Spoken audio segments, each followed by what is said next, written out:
അങ്ങനെ ഇന്നത്തെ വർക്കൊക്കെ കഴിഞ്ഞു. ഞാനൊരു ജിമ്മിൽ പോകാൻ പോവാണ്. സാധാരണ ഞാൻ കാലത്താണ് പോവാറ്. പക്ഷേ കുറച്ച് ദിവസങ്ങളായിട്ട് എനിക്ക് സമയം കിട്ടുന്നില്ല. പക്ഷേ കുറച്ച് സമയം ഉള്ളെങ്കിലും ജസ്റ്റ് പോയിട്ടൊന്ന് വന്നു കഴിഞ്ഞാൽ ഒരു മനസ്സമാധാനമാണ്. ഇപ്പോൾ ജിമ്മിലൊക്കെ പോയി വരുമ്പോഴേക്കും ഏട്ടൻ പിള്ളേരെ പിക്ക് ചെയ്ത് വീട്ടിലെത്തിയിട്ടുണ്ടായി.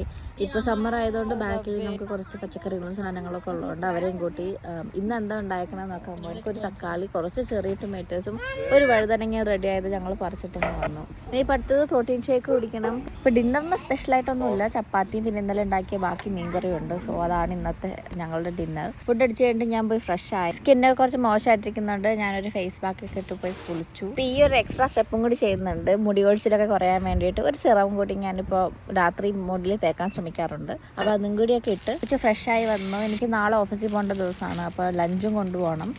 പിന്നെ മക്കൾക്ക് ഫുഡ് ഉണ്ടാക്കണം. അപ്പോൾ ഫ്രിഡ്ജിൽ ചോറ് ഇരിക്കുന്നുണ്ട്. സോ പെട്ടെന്ന് ഉണ്ടാക്കാൻ പറ്റിയൊരു ലെമൺ റൈസ് ഞാൻ തട്ടിക്കൂട്ടി ഉണ്ടാക്കി. ഇവർക്ക് ഫുഡൊക്കെ കൊടുത്തു കഴിഞ്ഞപ്പോഴേക്കും അവരുടെ ബെഡ് ടൈം ആയി. ഇനിയിപ്പോൾ അവരെ ഫ്രഷ് ആക്കിയിട്ട് ഉറക്കാൻ വേണ്ടി കിടക്കണം. പിന്നെ നാളെ സ്കൂളിലോട്ടുള്ള സാധനങ്ങളൊക്കെ സെറ്റ് ചെയ്ത് വെച്ച് കഴിഞ്ഞാൽ ഇന്നത്തെ മോർണിംഗ് കുറച്ചുകൂടി ഞങ്ങൾക്ക് ഈസിയാണ്. അവരെ കിടത്തിയതിന് ശേഷം ഞാൻ ഒരു ലെമൺ ജിഞ്ചറിൻ്റെ ടീ ഉണ്ടാക്കി വീണ്ടും പണിപ്പുരയിലോട്ട് കയറുകയാണ്. ഇനി നാളത്തേക്കുള്ള റീൽസൊക്കെ എഡിറ്റ് ചെയ്യണം. അത് കഴിഞ്ഞ് കഴിഞ്ഞാൽ ഞാൻ വല്ല കൊറിയൻ സീരിയലും കണ്ട് എവിടെയെങ്കിലും ഇരുന്ന്